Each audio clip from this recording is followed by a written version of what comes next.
Siang semuanya ya.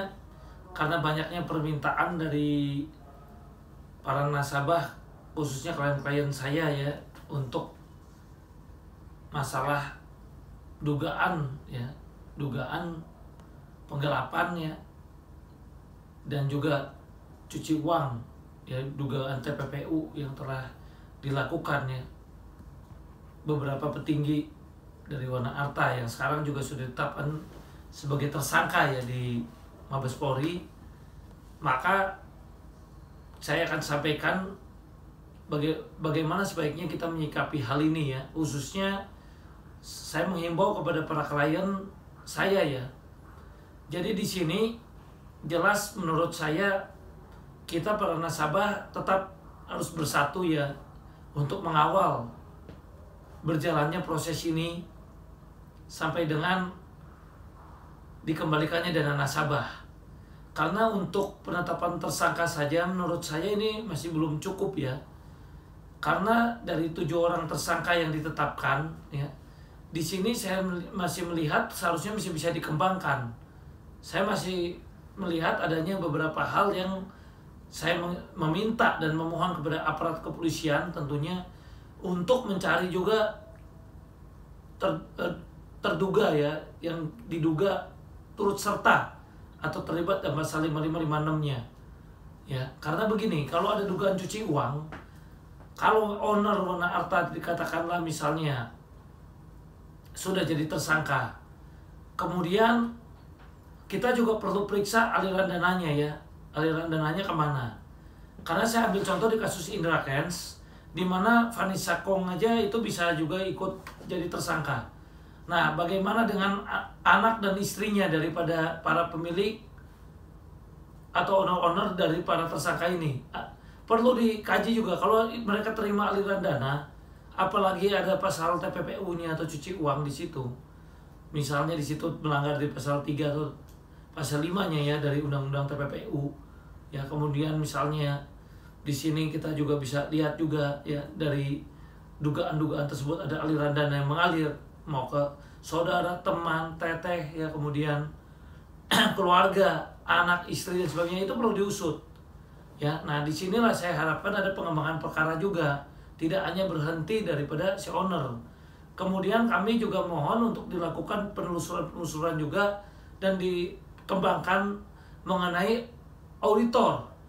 Ya, bagaimana mungkin seorang auditor ya yang telah bertahun-tahun di situ terus bisa tidak menemukan ya, karena di sini diduga kan dari tahun 2012 katanya. Lah terus kenapa tidak bisa ketemu dengan audit? Nah, jadi audit di sini juga menurut kami juga perlu diperiksa ya, untuk apakah terlibat atau enggak, tentu ini perlu dilihat dan dikaji ya oleh penyidik.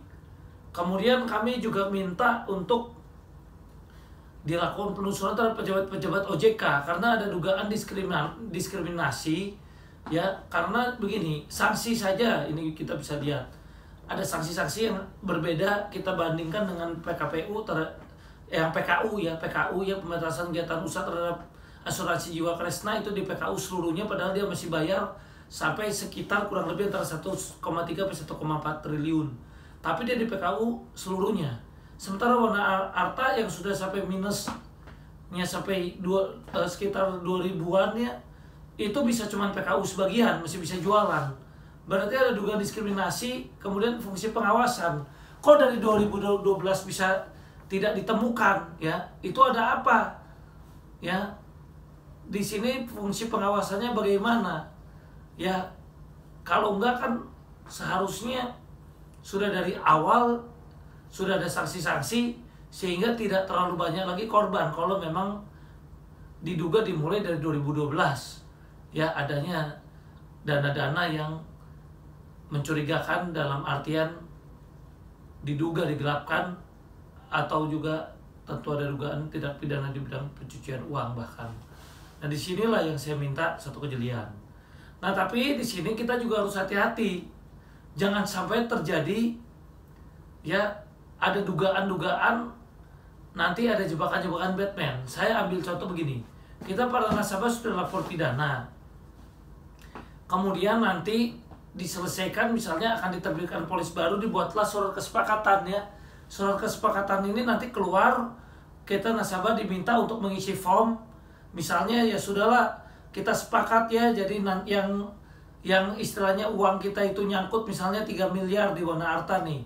Kemudian Wana Arta bilang, ini dialihkan aja ke produk baru. Produk baru kita sepakat, nanti ada pencicilan sampai dengan nanti pembayaran lunasnya misalnya di tahun 2027 misalnya. Udah kita barukan lagi produknya dan sebagainya, misalnya ini ya, misalnya. Nah, nasabah kemudian bikinlah kesepakatan, oke kita terima semuanya dengan form-form baru ini. Kemudian kita juga setuju ya kan, polis dibarukan semua dan sebagainya. Jadi kita ikut yang ini.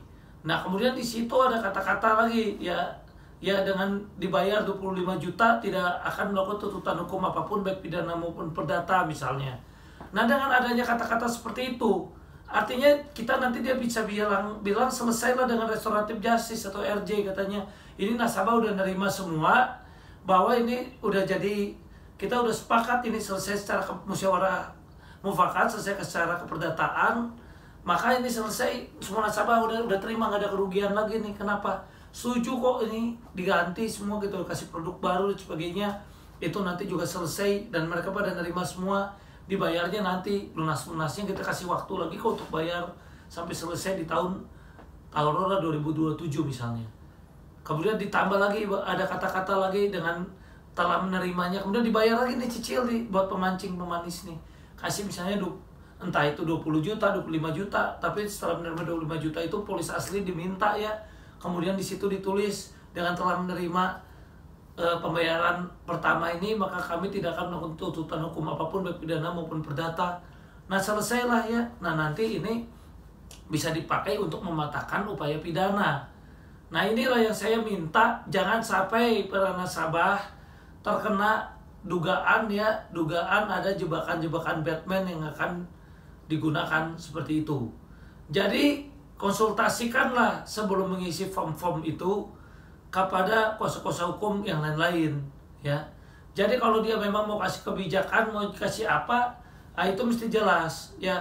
Cek dulu juga dananya yang lebih dari 10 triliun itu kemana. Kalau disita baru 2,3 T katanya oleh kejaksaan karena terlibat adanya hubungan-hubungan, misalnya taruh dengan kasus-kasus Jiwasraya atau Bedi Cokro atau dan sebagainya misalnya, contoh misalnya. Nah, terus yang lain yang 10 T lebih itu kemana ya kan? Kalau digelapkan kemana? Dan kemudian ya kita juga mohonlah di sini dari pihak kepolisian untuk bergerak cepat supaya ada para tersangka ini dilakukan penahanan ya, karena supaya dana ini tidak cepat lari ya nanti ke luar negeri takutnya. Nah, dan sebagainya, apalagi kalau memang betul sudah ada dana-dana yang sudah dilarikan ya. Nah, ini yang kita khawatirkan. Nah, jadi penahanan saya pikir harus cepat, penelusuran keluarga-keluarganya dan audit dan juga pejabat OJK terdahulu juga perlu. Nah, kemudian kami juga minta tentunya segera dilakukan pengamanan atau penyitaan baik terhadap rekening maupun aset-aset dari Wana Arta itu sendiri ya. Jangan sampai ini nanti nasabah jadi gigit jari tidak kebagian apa-apa. Nah, jadi itu yang saya himbau. Jadi kalau ada formulir, form atau apapun juga atau janji-janji yang patut diduga itu malah bisa mementahkan pidana kita, itu harus berhati-hati. Konsultasikanlah dengan penasihat hukum yang Anda percaya, karena di sini saya pikir perlu kejelian dan lain kali untuk masuk suatu investasi perlu kita lihat betul-betul ya. Nah, demikian kira-kira himbauan dari saya ya untuk kedepannya, mudah-mudahan bisa terungkap ya. Nah, di sini saya juga mau sampaikan sedikit tambahan mengenai adanya transaksi-transaksi yang aneh ya. Jadi kalau dulu di masa pandemi ini ya, di tahun 2020 dan sebagainya, ini juga perlu kita kaji ya. Kalau banyak dana keluar ya, kemudian padahal transaksi dari pemegang polis dan sebagainya kan harus berimbang di sini. Nah, itu untuk pembayaran aliran dananya juga kalau banyak keluar nggak jelas, itu juga perlu diusut. Dan harusnya ini ada jadi keanehan-keanehan juga Itulah yang saya maksud ada dugaan penggelapan dan dugaan cuci uangnya ya. Jadi kita untuk masuk suatu investasi dan sebagainya itu harus hati-hati ya. Cara bedakan pidana dengan perdata itu sebenarnya mudah.